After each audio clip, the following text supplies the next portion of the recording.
انس رضی اللہ عنہ کہتے ہیں کہ رسول اللہ صلی اللہ علیہ وسلم نے فرمایا، آپس میں قطع تعلق نہ کرو، ایک دوسرے سے بے رخی نہ اختیار کرو، باہم دشمنی و بغض نہ رکھو، ایک دوسرے سے حسد نہ کرو، اللہ کے بندو آپس میں بھائی بھائی بن جاؤ۔ کسی مسلمان کے لیے جائز نہیں کہ 3 دن سے زیادہ اپنے مسلمان بھائی سے سلام کلام بند رکھے۔ جامع ترمذی حدیث نمبر 1935۔ یہ حدیث صحیح ہے۔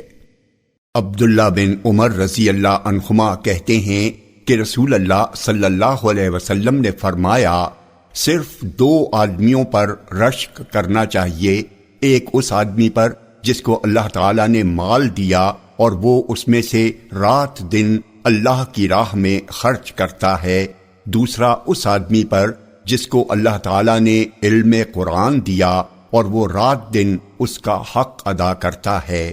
جامع ترمذی حدیث نمبر 1936۔ یہ حدیث صحیح ہے۔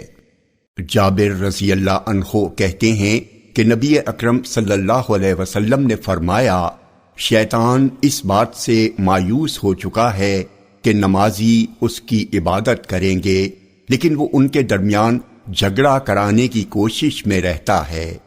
جامع ترمذی حدیث نمبر 1937۔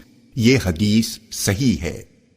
ام کلثوم بنت عقبہ رضی اللہ عنہا کہتی ہیں کہ میں نے رسول اللہ صلی اللہ علیہ وسلم کو فرماتے ہوئے سنا، وہ شخص جھوٹا نہیں ہے جو لوگوں کے درمیان صلح کرائے اور وہ خود ایک طرف سے دوسرے کے بارے میں اچھی بات کہے یا اچھی بات بڑھا کر بیان کرے۔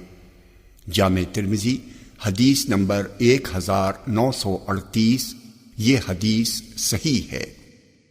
اسماء بنت یزید رضی اللہ عنہا کہتی ہیں کہ رسول اللہ صلی اللہ علیہ وسلم نے فرمایا، صرف 3 جگہ پر جھوٹ جائز اور حلال ہے، ایک یہ کہ آدمی اپنی بیوی سے بات کرے تاکہ اس کو راضی کر لے، دوسرا جنگ میں جھوٹ بولنا، اور تیسرا لوگوں کے درمیان صلح کرانے کے لیے جھوٹ بولنا۔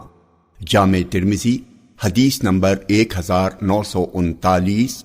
یہ حدیث صحیح ہے۔